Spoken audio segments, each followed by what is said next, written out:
Hi kids, welcome to learning. In this video we will learn about how to read Kannada words. ಎಷ್ಟೋ English medium ಮಕ್ಕಳಿಗೆ ಕನ್ನಡ ಓದೋದಕ್ಕೆ ಕಷ್ಟ ಆಗುತ್ತೆ. ಆ ಥರ ಬಿಗಿನರ್ಸ್ಗೆ ನಾನು ಸುಲಭ ಆಗಲಿ ಅಂತ ಈ ವಿಡಿಯೋ ಮಾಡ್ತಾ ಇದ್ದೀನಿ. It is useful to beginners. So let's start. How to read the poem. Poem name ವಂದನೆ. ವಾ ಅನುಸ್ವಾರ ದ ನಾಯತ್ವ ನೇ. ನೀವು ಈ ಥರ ಓದೋದಕ್ಕೆ ಕಲಿಬೇಕು ಅಂತ ಹೇಳಿದ್ರೆ ಫಸ್ಟು ಕನ್ನಡ ವರ್ಣಮಾಲೆ, ಕಾಗುಣಿತ, ಒತ್ತಕ್ಷರಗಳನ್ನ ನೀವು ಚೆನ್ನಾಗಿ ಕಲ್ತಿರಬೇಕು. ಹಿಂದಿನ ವಿಡಿಯೋಗಳಲ್ಲಿ ವರ್ಣಮಾಲೆ, ಕಾಗುಣಿತ ಹಾಗೆ ಒತ್ತಕ್ಷರಗಳನ್ನ ಹೇಗೆ ಓದೋದು ಬರೆಯೋದು ಕಲಿಯೋದು ಅಂತ ಹೇಳ್ಕೊಟ್ಟಿದ್ದೀನಿ. ಹಾಗೆ ಕಾಗುಣಿತನ ಇಂಗ್ಲೀಷ್ನಲ್ಲೂ ಕೂಡ ಹೇಳ್ಕೊಟ್ಟಿದ್ದೀನಿ. ಅದು ನಿಮಗೆ ತುಂಬ ಬೇಗ ಅರ್ಥ ಆಗುತ್ತೆ ಅಂತ ಕನ್ನಡ ಇಂಗ್ಲೀಷ್ ಎರಡರಲ್ಲೂ ಹೇಳ್ಕೊಟ್ಟಿದ್ದೀನಿ. ಸೊ ಅದನ್ನು ನೋಡಿದ್ರೆ ನಿಮಗೆ ಈಸಿ ಆಗುತ್ತೆ. ನ ವ ಮ ಇಲ್ಲಿ ಮ ಸ ನವ ಮಾಸ. ನವ ಮಾಸ. ಹ ಓತ್ವ ಹೋ. ಹ ಓತ್ವ ಹೋ.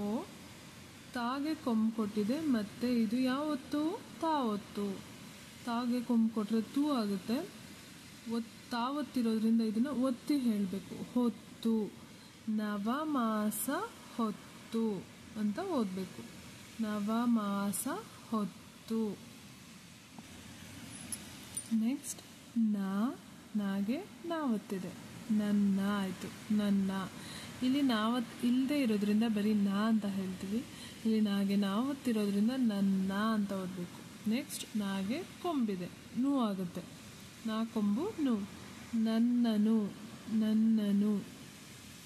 ಹಾಗೆ ಇಲ್ಲಿ ಏತ್ವ ಇದೆ. ಸೊ ಹೇ ಅಂತ ಓದಬೇಕು. ಮತ್ತು ಇಲ್ಲಿ ತಾಗೆ ಕೊಂಬು ಪ್ಲಸ್ ತಾವತ್ತು ಇದೆ. ತಾಗೆ ಕೊಂಬು ಕೊಟ್ಟರೆ ತೂ ಆಗುತ್ತೆ. ಕೆಳಗಡೆ ತಾವತ್ತಿರೋದ್ರಿಂದ ಇದನ್ನು ಒತ್ತಿ ಹೇಳಬೇಕು. ಹೆತ್ತು. ನವಮಾಸ ಹೊತ್ತು ನನ್ನನ್ನು ಹೆತ್ತು. ಇದು ಯಾವ ಅಕ್ಷರ? ಸಾ. ಸಾಗೆ ತಲೆಕಟ್ಟನ್ನು ಇಳಿಸಿದೆ. ಸೊ ಸಾ ಅಂತ ದೀರ್ಘವಾಗಿ ಹೇಳಬೇಕು. ಅಂದರೆ ಹೇಳದೆ ಹೇಳಬೇಕು. ಸಾ ಕಾಗುಡಿಸು ಕಿ ದ. ಸಾಕಿದ. ಸಾಕಿದ. ಇದು ತಾ. ಇಲ್ಲಿ ತಾಗೆ ತಲೆಕಟ್ಟನ್ನು ಇಳಿಸಿದೆ. ಸೊ ತಾ ಅಂತ ಓದಬೇಕು. ಯಾ ಗುಡಿಸು ಈ. ನೋಡಿ ಇಲ್ಲಿ ಕಾಣಿಸ್ತಾ ಇದೆ ಅಲ್ವಾ? ಸೊ ಯಾ ಗುಡಿಸು ಈ. ಗ ಏತ್ವ ಗೆ. ತಾಯಿಗೆ. ತಾಯಿಗೆ. ನೆಕ್ಸ್ಟ್ ವಂದನೆ. ವಂದನೆ. ವಾ ಅನುಸ್ವರ ದ ನೆ.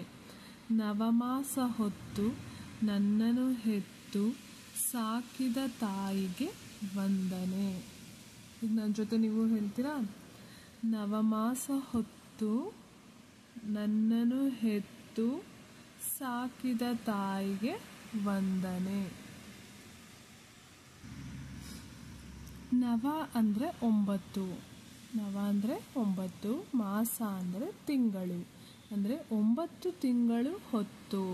ಅಂದರೆ ತಾಯಿ ಹೊಟ್ಟೆ ಒಳಗಡೆ 9 ತಿಂಗಳು ಮಗುನ ಹೊತ್ಕೊಂಡಿರ್ತಾರೆ. ಅಂದರೆ ನಿಮ್ಮನ್ನು ಹೊತ್ಕೊಂಡಿರ್ತಾರೆ. ನನ್ನನ್ನು ಹೆತ್ತು 9 ತಿಂಗಳಾದಮೇಲೆ ನೀವು ಹೊರಗಡೆ ಬರ್ತೀರಲ್ಲ, ಆಗ ನಿಮಗೆ ಏನೇನು ಅವಶ್ಯಕತೆ ಇದೆಯೋ ಅದೆಲ್ಲ ಕೊಟ್ಟು ಪೂರೈಸಿ ಊಟ ತಿಂಡಿ ಎಲ್ಲ ಕೊಟ್ಟು ತಿನ್ನಿಸಿ ಮಾಡಿ ನಿಮ್ಮನ್ನ ಸಾಕ್ತಾರೆ. ಸಾಕಿದ ತಾಯಿಗೆ ವಂದನೆ. ಅಂದರೆ ಈ ಮೂಲಕ ತಾಯಿಗೆ ಥ್ಯಾಂಕ್ಸ್ ಹೇಳೋದು. ಇಲ್ಲಿ ಫೋಟೋ ಕಾಣಿಸ್ತಿದೆ ಅಲ್ಲ, ಇಲ್ಲಿ ತಾಯಿ ತನ್ನ ಮಗುನ ಅಪ್ಕೊಂಡಿರೋದು. ಅದಕ್ಕೆ ಕವಿಗಳು ಹೇಳ್ತಾರೆ, ನವಮಾಸ ಹೊತ್ತು ನನ್ನನ್ನು ಹೆತ್ತು ಸಾಕಿದ ತಾಯಿಗೆ ವಂದನೆ ಅಂತ ಹೇಳ್ತಾರೆ. ಈ ವಿಡಿಯೋ ನಿಮಗೆ ಅರ್ಥ ಆಗಿದೆ ಅಂತ ಭಾವಿಸ್ತೀನಿ.